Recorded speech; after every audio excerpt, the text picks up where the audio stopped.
Hello, everyone. Welcome to the Religion Unplugged podcast, your one-stop shop for all the best religious news and culture. I'm your host, Joseph Holmes, and with us today is Titus Kaphar. He is a renowned American artist and painter and the co-founder of Next Haven, a nonprofit in New Haven, Connecticut, built on mentoring artists through fellowship and exhibition programs. His directorial debut feature film, Exhibiting Forgiveness, is in theaters now as of the publication of this episode. Mr. Kaphar, welcome to the show. Thank you for having me, Josh. Thank you so much. Thank you. So first, I guess, kind of to the chase, tell us about your film. What is it about and what inspired you to make it? So the film is called Exhibiting Forgiveness. And fundamentally what it's about is, how do we find generational healing?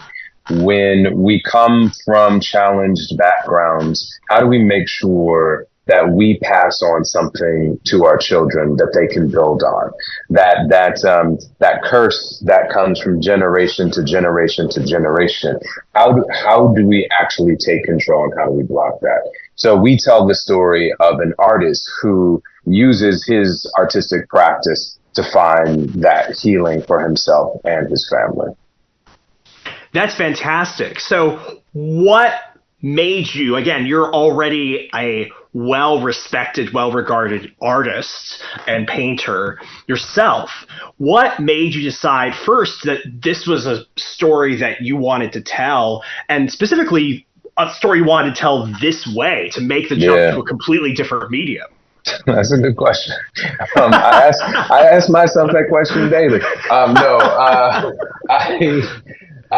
It wasn't a choice in the direct sense. I mean, obviously it was, but it was about my sons. This story is very much based on my life. It is not a documentary. There are definitely things that are different, but the truth of the narrative is definitely my story.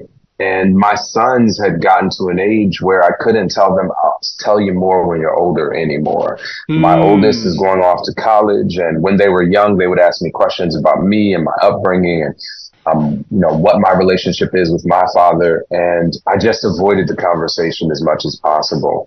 But now, as I look at my oldest, Savian, and I realize that he is not going to be with me much longer, he's leaving the house. It felt like I wanted to make sure that I prepared them for the world that they're about to walk into, and that they weren't carrying some of the same kinds of burdens that I was carrying when I was their age. And so it felt necessary to reveal some of these things.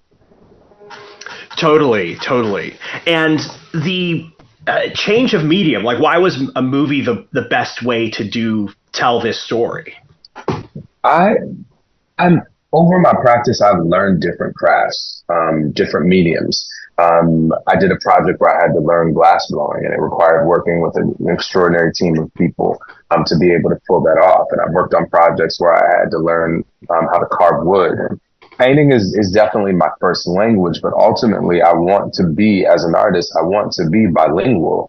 If you have a friend who is multilingual, then bilingual or multilingual, you'll know they'll come to a point in the conversation where they'll say, I can't say this in English. In my language, you would say this. And that's really the thing about art and specific mediums. There are certain things that I can say and do in paint that I cannot do anyplace else. And there are certain things that you can say and do in film that you cannot do anyplace else. So rather than deciding that I'm a hammer and everything else is a nail, it felt like it made more sense for me to learn another language, to become a different kind of tool. That makes a lot of sense. Yeah, one of the things I often, when I'm trying to, as a film critic and culture critic, I often been in the position of trying to explain to people how to watch movies better. And one of the things that I often say is that film is a multimedia medium. Yes. And which I'm sure you just got a crash course in. Yes. But one of the things that was so cool about this movie is you really utilized that, because you have your paintings, which are a medium, in this movie medium. And so you're able to utilize that, all of that still imagery and back and forth with the pulling together of different images that's in a film. And that was a really, I think, a brilliant masterstroke of how to do that. And I was really especially excited when I found out that those were actually your paintings. Yeah. Josh, thank you for that, man. I really appreciate that, because that was definitely one of the challenging parts.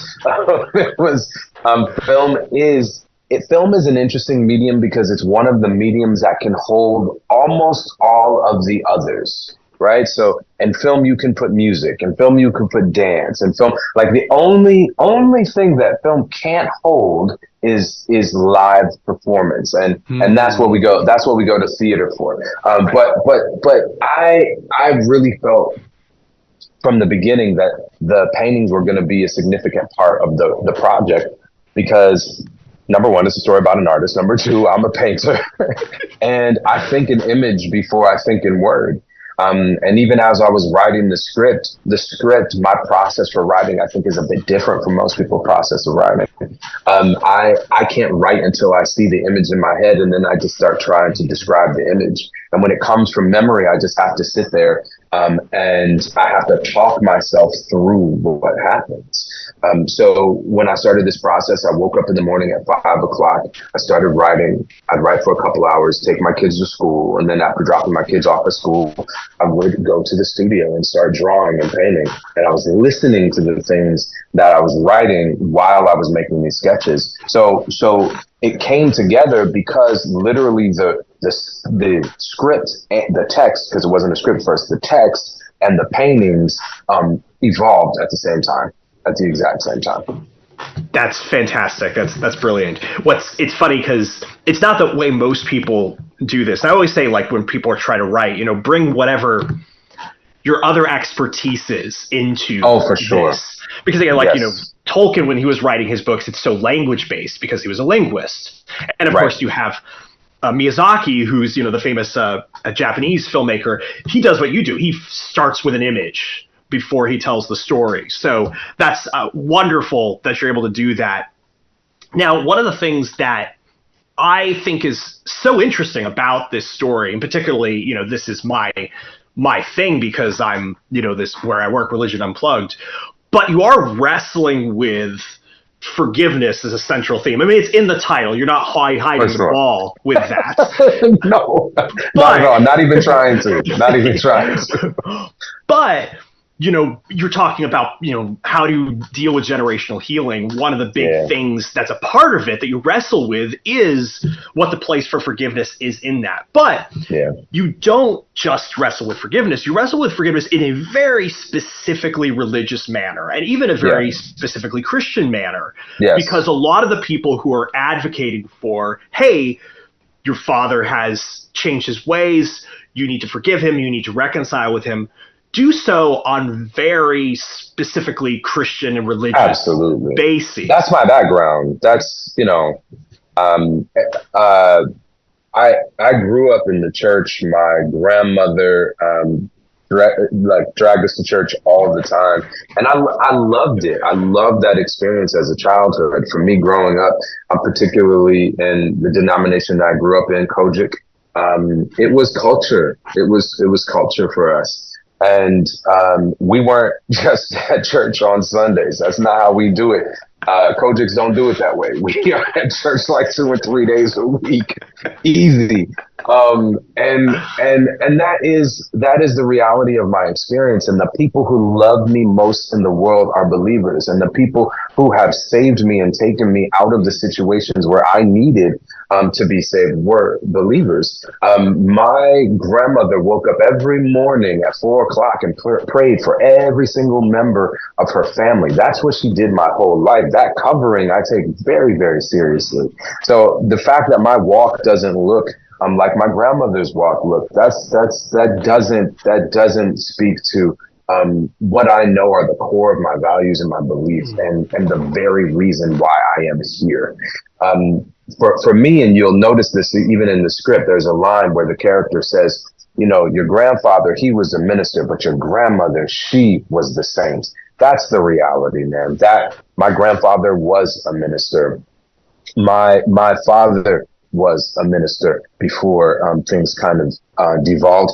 And I even went to seminary for a year before I realized that that wasn't my calling. So I hope that what people see is this narrative around faith, around forgiveness, that is dealt with in a very honest way. We're not. I'm not trying to make it easy when it's not easy, and I'm not trying to give answers. It's not a film that gives you answers like that. I really think of this film as a place for you to process your questions, as opposed to I am an artist who's about to give you the things that you've been waiting for. Here are your answers. It's not that. Yeah, well, I mean, certainly, as a film critic who writes for a magazine called Religion Unplugged, I do write about many movies that attempt to deal with faith, and I do say it is honestly refreshing to have films that have the attitude of, I like how you put it, I'm not going to make it easy where it's hard. Yeah. I'm the whole, giving answers versus not giving answers thing. I'm very, ecumenical about whether or not someone wants to give answers or just ask questions in their film. But I do really appreciate where someone says, here is a hard question, I'm going to treat it like it's hard. And that's one of the biggest things that I appreciated about your film is probably all of the hardest questions that deal with forgiveness that I have heard. I've asked, and I've heard my friends or I've read people asking, are dealt with in this film. Whether it's, hey, if you forgive somebody, is that going to give them the means to hurt someone else again? That's probably the hardest one people deal with. How do you know a person actually changed? Is that something that, can you have forgiveness without reconciliation? Is another one. So I was going to mention that because earlier on when you were talking, and it's a thing that we do, we put those two words together as though they're synonyms, and they're not. They are not. They mean different things. Forgiveness does not mean reconciliation. You can forgive someone who is no longer alive. You can carry that burden with you in their death, and it will require you stopping and going, you know what? I'm releasing this. I'm letting this go. I am not carrying this anymore, right? And you will have to forgive that person in order to do that. But in that case, there is, in fact, no way to reconcile. And there are situations where the person is alive and you can say, you know what? You owe me nothing anymore. This debt is paid for, is done. You don't owe me, but I am not safe in your presence. And therefore, we're going to separate. Sometimes, and what I've seen happen in my family, particularly with the most religious, spiritual, kind, loving, generous women in my family, is that their forgiveness is taken advantage of by, unfortunately, men who are supposed to be protecting them, who are supposed to be caring for them and loving them in that situation. And so I've watched my mothers, my aunties, my grandmother get back into situations where it's like, I forgive you 7 times 70 again and again and again and again and again and again. And you're like, no, but mom, this is harming you. And that person is not learning the lesson. So the kind of forgiveness that we're talking about in this film is not one where it's just like, you just forgive and you forget. We talk about that way, that idea, this forgive and forget, and it's dangerous, I think. I was giving somebody the analogy before. Jesus on the cross. That sacrifice is for our forgiveness, right? But are we ever going to forget the stigmata? No, we're going to remember those wounds, and those wounds remind us. So why in our own lives would we go through these situations and forget those things, right? Those scars are real. We cannot tell people to ignore that. We need to acknowledge that that is real pain, and you can still forgive, and that doesn't always mean that everything is going to come together after. And that was critical in terms of putting this film together, is recognizing that Hollywood they like stories that it's just easy ending, everybody like hugs and, walk away and go fishing together or something like that. And the reality is that's not my life. That is not my life experience. And the people that I know whose family members are struggling from addiction do not appreciate the story being told in oversimplified ways. It makes us sit and go, I just don't know why my story is not like that. Well, let me tell you, your story is not like that because most of the stories are not like that. Yeah, no, that's really well said. I mean, that's the big challenge and the difficulty to the reconciliation part of it. One of the things is, though I did like that your story showed, because this is the complex part of it, is that the people who need saving need people to welcome them back in to some degree in order for them to have a chance. And one of the things that you showed, which I thought was really kind of astonishing and beautiful, was the father, needed to be able to be welcomed into a halfway house in order to get somebody had to say, okay, I'm going to potentially take this cost on in order for that to be a possibility. But of course, what's interesting, and this is one of the helpful things I found, I was reading a commentary by Tim Keller on Romans, is being welcomed back in, but being welcomed back in to a particular kind of relationship. And the particular kind of relationship is one where there's expectations involved.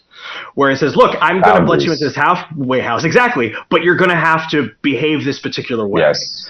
And even the mother, again, probably my favorite scene. I don't want to spoil things for anyone. It's a fairly early scene, but one of my favorite scenes is the long take confrontation between the mother and the father on the front porch of her house, where it's that's my mother's favorite scene. Really? Yeah. I mean, it because it was almost like a moving painting itself, because it was where she's saying, look, I am doing 70 times 7 with you, but it's to a particular kind of relationship. And it's a relationship with expectations. And if you don't want the relationship on those terms, then you can go. But that's what you're being welcomed back into. And so I think that was a really beautiful way that you tried to, I know that you're not trying to give answers, but at least you were giving pictures of what this looked like to you in a very honest way. Well, what I mean by not giving answers is just that this film is not trying to create heroes and villains. Sure. I think at every moment in the film, there are moments in the film where you are identifying with the father, and there are moments where you're identifying with the son, and there are moments where you're identifying with the mother, and that's the truth of life. You can't sit down and write a character and just be like, this is a bad guy. That's not how it works. That's not real. Most of the people who do bad things in the world, do evil things in the world, think they're good people. So you have to ask yourself, what is the motivation? Why are they doing the things that they're doing? And if you do that, what you'll come to realize is the same thing I came to realize. My father is not the villain of my narrative. If you had asked me as a young man, I would have told you, yes, that is certainly the man that destroyed my life. He is the villain of my narrative. That's not true. That's not true. My father worked his butt off every day to try to teach me a work ethic. That's what it was about. Did he go through it in the way that I wish he had? No. But at the same time, I'm here. I am here. And I would not be here without those experiences, those challenges. Am I raising my children that way? No. I have to believe that kindness and love, compassion, generosity, those are the things that I can offer to my children. And those things will be lifted up and elevated. And they will learn what they need to learn through that process. But I'm also not going to sit here and pretend like the drive, my unwillingness to quit, all of those things that frankly have got me to this point are not because I had a father who instilled certain kinds of things in me. Again, this is not to justify any of that. I don't think any of it is right, but I have to be honest. My father is as much a victim as anyone else in this whole narrative. The father character is. So that clarity came through the process of having to write this story. That's amazing. Well, so we're running against a little bit of the clock here, but I would like to just give you an opportunity. If there is one thing that you'd like people to get out of this film, having seen it, or if there is somebody who is wrestling with the idea of what forgiveness looks like or how would you forgive, what what would you say to that person who's maybe going to see the movie and is struggling with that issue? I mean, the thing that has been really exciting for me is seeing the way that this film speaks universally. I think that we live in a very divided time in this country right now. And, you see a film like this and it's an all black cast and you're like, oh, that's not for me. But what's happening is as we are showing this film in different places, we are seeing people from all walks of life, race, creed, whatever, come to us and say, you know what, that's my father too.